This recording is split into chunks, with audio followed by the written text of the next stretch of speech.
नमस्कार मंडळी, हे जे झाड तुम्ही बघता हे पुलाव पत्तीचं झाड आहे। त्याची मी पानं कापून घेते। पुलावमध्ये आणि बिर्याणीमध्ये मी फोडणीला टाकते, खूप छान सुगंध येतो। तर तुमच्याकडे काही वेगळं म्हणत असतील ह्या झाडाला तर नक्की मला कमेंट्स मध्ये कळवा। हे समोर दिसतं हे डायबिटीजचं झाड आहे। याची पानं खाल्ल्याने डायबिटीज कंट्रोल मध्ये येतो। तर ती पण त्यांनी झाडं लावलेली आहेत, तर ती पण मी थोडीशी घेणार आहे। तुमच्याकडे ह्या झाडाला काय म्हणतात हे नक्की कळवा। आणि ही ओव्याची पानं आहेत जी आहेत, ही ओव्याची बघा किती झाडं आलेत बघा। हे आमच्या धीरांचा घराच्या बाजूला लावलेला हा सगळा बगीचाच आहे।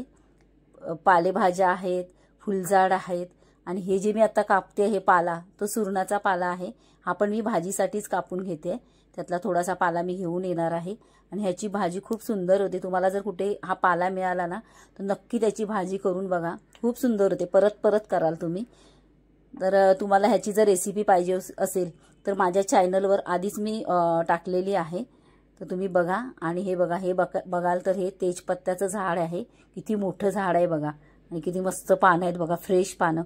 तर मी जेव्हा मुंबईला येते किंवा मिस्टर गावाला गेले ते येणार असतील तर मटन चिकन करताना किंवा वेगवेगळ्या आमट्या, उदाहरणार्थ काळ्या वाटाण्याची आमटी, चण्याची आमटी करताना ही फोडणीला घालायची।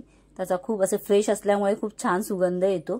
तर मी आता घेऊन येणार आहे थोडीशी आणि परत जेव्हा ही संपली की परत जेव्हा जाईन तेव्हा थोडी घेऊन येणार। तर आणि आता मी ओव्याची पण थोडीशी पानं भजीसाठी बघा, ओव्याची फ्रेश पानं भजीसाठी तोडून घेते। याची पण खूप सुंदर भजी होतात। ह्याची पण रेसिपी मी शॉर्ट मध्ये टाकलेली आहे, ती पण तुम्ही बघू शकता। तर इथे माझी सगळी पानं काढून झालेली आहे। आता मी एका पेपर मध्ये अशी मस्त पॅक करणार आणि मुंबईला घेऊन येणार। ही पानं खूप दिवस टिकतात आणि खरंच सुंदर सुगंध येतो। तर तुम्ही सांगा ह्या झाडाला काय म्हणतात तुमच्याकडे। आणि अजूनही चॅनलला सबस्क्राइब केलं नसेल तर नक्की करा।